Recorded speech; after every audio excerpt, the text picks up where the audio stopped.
Welcome to the Strenuous Life Radio, a podcast where leaderpreneurs, entrepreneurs, men and women learn the essentials and soft skills of the strenuous life. And now, here's your host, J.R. Hendrick. Come sit down with me at the Strenuous Life Clubhouse. Why don't you grab you a root beer or beverage, non-alcoholic preferred. I want to talk to you about, this is probably an episode we haven't covered in a while, and with more information, I figured that this is as good a time as any. I had another series in mind, and then I decided, you know what? Time to make a change. Okay? We will do the other series not too long afterwards. Alright. Title of this episode is The Interesting Relationship of Father and Son, John F. and Joseph Kennedy. Now you may wonder why I want to cover this. Joe Kennedy, he raised his kids in what was known as like a Spartan-like household. And the boys, especially Joe and Jack, they wanted to be like him as a hero worshiper. And I think to some extent even Bobby and Teddy. Joe Kennedy was a shrewd, ruthless businessman. And like old J.R. Ewing, he knew a way to crank a deal like there was no tomorrow. And like J.R. Ewing, he used his girlfriends. I didn't know this, but his girlfriend, Gloria Swanson, he bought her some things. And she thought, oh, how sweet, how sweet. And then she found out later on, he bought those things charging it to her accounts. Now, ain't that pretty dastardly? I would think so myself. See, the boys, especially the eldest, Joe Jr., he would have done anything to please his father. He hung on his father's every word almost. Except, well, he and his father argued like a couple of rabid pit bulls. You know what I mean? Now, Jack, he loved his daddy. Jack Kennedy loved his daddy.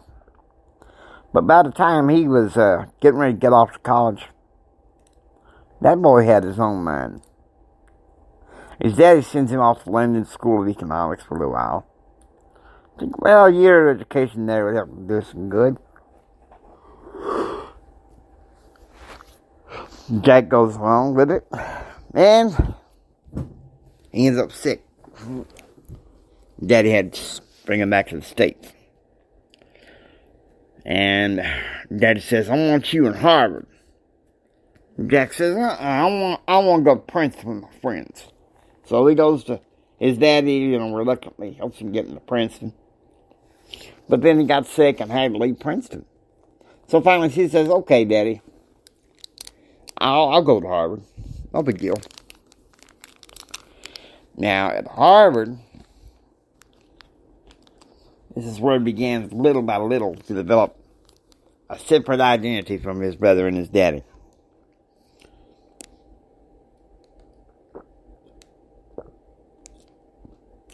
See, after Joe Jr. graduated in 1938, he could have gone on to law school.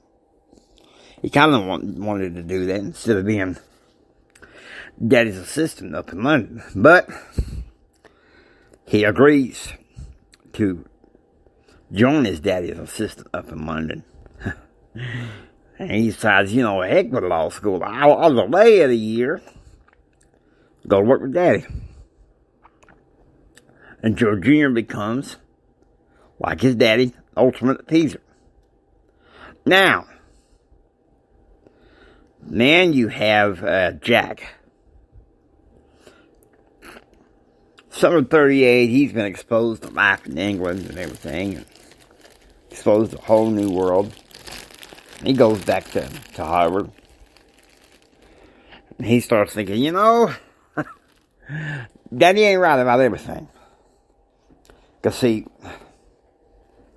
Daddy Joe was kind of like an appeaser, an isolationist. Aligned himself with Neville Chamberlain until Neville Chamberlain decided appeasement wasn't an option. He turned on Neville Chamberlain. So Jack goes through Harvard, spends the summer of 1939 in Europe and traveling parts of the world for his daddy.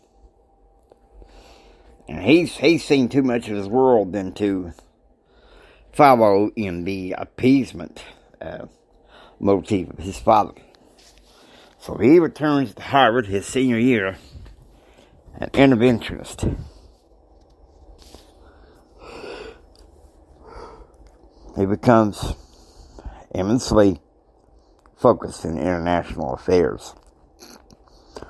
And that's what he received his degree in 1940. First, he's thinking about law school.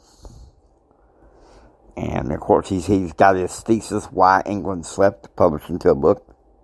His daddy's urging.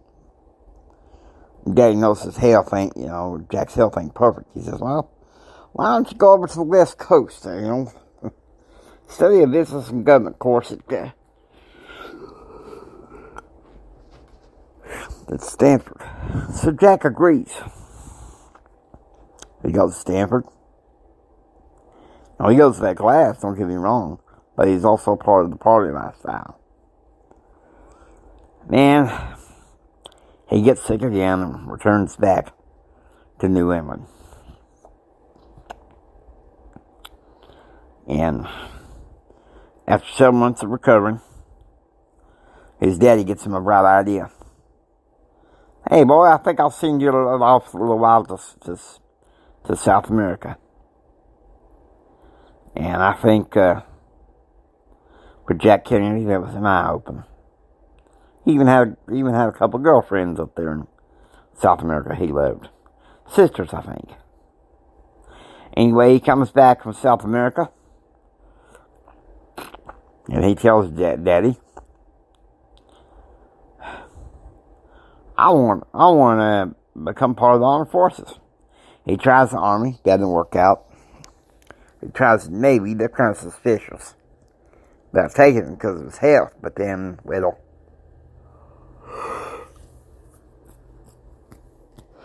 true to form, Daddy decides to do something about it. Daddy pulls some strings, gets him in the Navy. He's working in intelligence for a while, Washington, D.C. and Charleston, South Carolina. But he does something that really disturbs his daddy and rocks his world. Now, Jack Kennedy falls in love with Inga Arvad, who J. Edgar Hoover believes is a spy. And Daddy's like, oh, great. Yeah, because he don't trust Hoover all that much either. So the Navy has him transferred to Charleston, South Carolina. Jack tries to pursue Inga, but it doesn't work out. Then he asks for a transfer to Chicago, but he stops.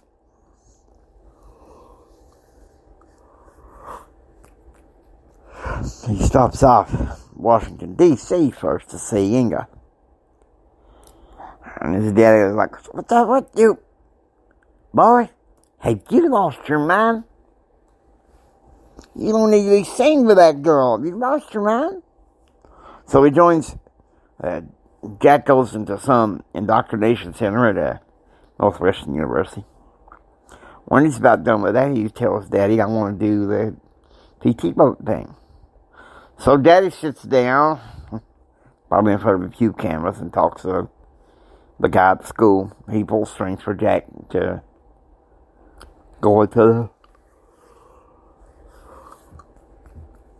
the PT boat school. Anything, long story short, Jack fights in World War II. He gets out, and beginning in December 42, all the way through 45, Daddy begins to urge him to run for Congress. Because Joe Jr. got killed in the war. So he runs for Congress. And, he doesn't hold to any specific belief. Shows Daddy a good time whenever he goes up to D.C. Then around 51, 52, Daddy says, it's time for you to settle down, because I want you to consider running for the Senate against Henry Cabot Lodge. So he meets Jackie Bouvier. He runs for the Senate, wins. September 12th, 1953, they got married. And that just puts old Daddy's heart in joy. Because he got really close with Jackie Bouvier. The more he moved up in the Senate, the presidency, the political gulf and divide between him and his father grew wider. Because his father had grown cynical. He was optimistic.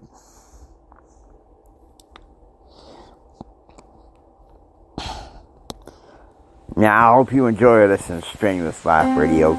If you like what you hear, please subscribe, become a part of the Strenuous Life family. This is J.R. Hendrickson. Until next time, don't just sit there and take it. You build your dreams so you can take it. Do what others don't so you can be what others won't. And do what others won't so you can have what others can't. Like my daddy always says, think strong, live strong, and live the strenuous life. God bless you. Y'all take care now, you hear?